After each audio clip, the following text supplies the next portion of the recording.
আজকে দুপুরে ফার্স্টেই নিয়েছিলাম হচ্ছে করলা ভাজি। এটা খেতে আমার একদমই পছন্দ না, কিন্তু মায়ের জোড়াজুড়িতে অল্প একটু খেতে হয়, মা বলে এটা খুবই স্বাস্থ্যকর। তারপর নিয়েছিলাম হচ্ছে রুই মাছের ডিম ভুনা। এই ডিম ভুনাটা খেতে আমার কাছে খুবই ভালো লাগে। এটাকে ভাজি বলবো না ডিম ভুনা বলবো আমি নিজেও জানি না, কিন্তু এই মাছের ডিম আমার কাছে খেতে খুবই ভালো লাগে। আমি তো এটা দিয়ে হচ্ছে 1 প্লেট ভাত অনায়াসে এমনিতেই খেয়ে ফেলেছিলাম। আর আমার কাছে এটা খেতে এত ভালো লাগে কি আর বলবো। এটা দিয়ে খাওয়া শেষে নিয়েছিলাম হচ্ছে শুটকি দিয়ে কালো বেগুন। এই কালো বেগুনটা আমার হাত চুলকায়, তারপরও আমি খাই, কারণ কালো বেগুন আমার কাছে শুটকি দিয়ে খেতে খুবই ভালো লাগে। শুটকি দিয়ে তরকারি সবসময় আমার পছন্দ, কারণ শুটকির রেসিপি এমন কোনো রেসিপি নাই যেটা আমার কাছে ভালো লাগে না। এটা দিয়ে খাওয়া শেষে নিয়েছিলাম হচ্ছে ঢেঁড়স, আলু আর টমেটোর ঝোল। টমেটো আমার সব তরকারিতে ভালো লাগে, আর ঢেঁড়স তো আমার খুবই পছন্দ।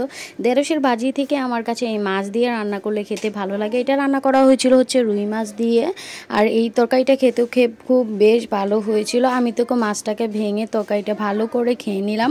আমার কাছে তো আজকের সব রান্নাগুলোই খুবই বেস্ট হয়েছে, আর আমার হাতের নিজের তরকারি খেয়ে আমার নিজেরই অবাক লাগে মাঝে মধ্যে আমি কিভাবে এইভাবে রান্না করি। যেহেতু তোমাদের সাথে আমার ডেইলি লাইফস্টাইল শেয়ার করি বা খাবার দাবারের ভিডিও শেয়ার করি, আমার বাড়িতে যাই রান্না করা হয় না কেন আমি তাই শেয়ার করি। অনেকে ভাবতে পারে যে এই রান্না করে দিছে, এই রান্না করে দিছে। অবশ্য আমি যা রান্না করে খাই তাই তোমাদের সাথে শেয়ার করি। আজকে দুপুরে আমি তো বেশ করে ভুড়ি ভুসটা করে নিলাম। তোমাদের কাছে আমার খাবার ভিডিও কেমন লাগে অবশ্যই কমেন্টে জানাবা। এই ছিল আমার আজকের দুপুরের খাবার, আলহামদুলিল্লাহ।